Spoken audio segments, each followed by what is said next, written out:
আওয়ামী লীগ জঙ্গিবাদীরা আক্রমণ করেছে সাধারণ জনগণের উপর। আমরা কোন রাজনীতির সাথে যুক্ত নই। পুলিশকে তো ধীরে ধীরে রাস্তা খালি করে তারা এগিয়ে চলছে। অন্যদিকে আমরা দেখছি নিষিদ্ধ ছাত্রলীগ, আওয়ামী লীগের অন্যান্য যে সংগঠনগুলো রয়েছে সেই সংগঠনের সদস্যরা তারা কিন্তু এখানে পুলিশকে দেখে তারা ধাওয়া দিচ্ছে, ইট পাটকেল নিক্ষেপ করছে। পুরো এলাকা আসলে রণক্ষেত্রের মতো পরিণত হয়েছে। ব্রিজের এক পারে রয়েছেন নিষিদ্ধ ছাত্রলীগের সদস্যরা, অপর প্রান্তে পুলিশ কিন্তু আসলে গুলি চালাচ্ছে। নিষিদ্ধ ছাত্রলীগের যারা সদস্য রয়েছে তারা পুলিশকে দেখে তারা লাঠিচার্জ করছে। আর্মির ট্যাঙ্ক একটি কিন্তু এগিয়ে চলছে, যেমনটি আপনারা দেখছেন।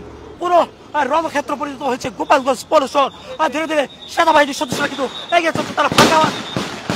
ভাইটা আপনার সাথে কথা বলতে আসছে, কি হয়েছে একটু কি দেখছেন? আওয়ামী লীগ জঙ্গিবাদীরা আক্রমণ করেছে সাধারণ জনগণের উপর। আমরা কোন রাজনীতির সাথে যুক্ত নই।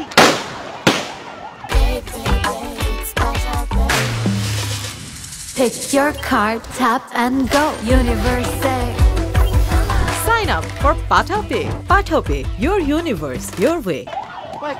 কয়েক দফা পুলিশের সদস্যরা ধাওয়া দিচ্ছেন, যেমন পুরো যুদ্ধের পরিস্থিতি পরিণত হয়েছে। গোপালগঞ্জ রণক্ষেত্রে পরিণত হয়েছে। একদিকে নিষিদ্ধ ছাত্রলীগের সদস্যরা ইট পাটকেল নিক্ষেপ করছে। ছাত্রলীগের সদস্যরা কিন্তু ধীরে ধীরে এগিয়ে আসছে। নিষিদ্ধ ছাত্রলীগের সদস্যরা কিন্তু ধীরে ধীরে এগিয়ে আসছে। তারা এনসিপি নেতৃবৃন্দ যখনই বের হচ্ছে তাদের গাড়ি বহরে হামলা করে আপনার দেশে আপনাদেরকে আবারও একাধিকবার হামলার করে চলছে এনসিপির নেতৃবৃন্দের উপর। লাঠি ইট পাটকেল নিয়ে কিন্তু নিষিদ্ধ ছাত্রলীগ, আওয়ামী লীগ তাদের অঙ্গ সংগঠনের নেতৃবৃন্দরা পুলিশকে দেখে তারা হামলা করছে। অপরদিকে আমরা দেখছি পুলিশও তাদের পাল্টা জবাব দেওয়ার জন্য প্রস্তুত রয়েছে, মাঠে নেমে এসেছে সেনাবাহিনী। পুরো এলাকা আসলে রণক্ষেত্র পরিণত হয়েছে, রণক্ষেত্র রূপান্তর হয়েছে, যেমনটা আপনারা দেখছেন।